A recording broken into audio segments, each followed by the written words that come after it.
So what is going on in real estate as of March 26th, 2020?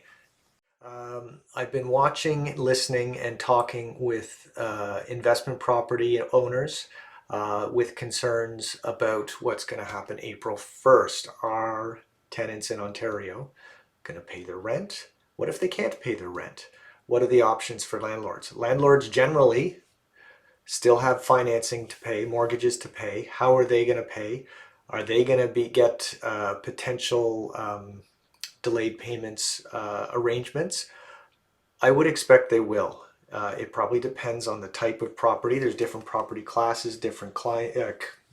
Not, I would say a landlord's client is a tenant. So different landlords have different clients. There are still a lot of people working from home. I talked to anyone in high tech. I believe the vast majority of government workers are still working, and we're in Ottawa. And I'm sure, well, obviously healthcare are working overtime, and we thank you, by the way, if you're a healthcare worker. I do know some doctors and nurses, and I wish you the best of luck in this difficult time. So back to tenancies. Doug Ford, Premier of Ontario, did say that no one would be kicked out if they lost their job or were unable to pay their rent because of the pandemic. That may have suggested to a lot of tenants that they don't have to pay their rent, which is legally incorrect. The other thing that was done is the Tenant Protection Tribunal, and I'm drawing a blank on the name, you'll have to excuse me. Anyways, they're closed, so there is not going to be anybody kicked out of their homes for the foreseeable future, whether it's a month, 4 months, 6 months, I don't know, kicked out of their rental homes or apartments. So what is going to happen? Well, I think landlords are going to have to work with the tenants. Some tenants are still going to be working. They're still going to have full-on income, and they still should pay their rent. You're in a legal agreement. The landlord is providing housing to you. There's no change in terms. Now, if you've lost your job or your significant other has lost your job, maybe you can arrange for different terms on the payment.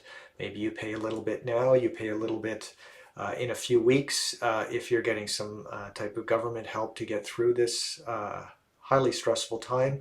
Another idea I heard on a not a podcast, but like a Zoom thing, discussion is that if both parties, i.e. the landlord and the tenant, agree, maybe the last month's rent could be applied to April.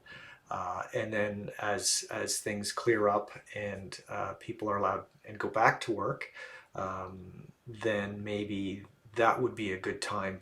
Then the tenant would get caught up on the rent, but the landlord would still be able to pay the mortgage. Now, not all landlords will have mortgages, but most will, frankly. I believe a lot of tenants think the landlord just owns these buildings clear and that, any time you can take advantage of a landlord, it's okay. Well, it's not. And lots and lots of landlords are small-time people working full-time jobs with the same stresses the tenants have. So just think about that if you are a tenant. You're probably not watching my video. But anyways, if there are tenants, that's something to think about.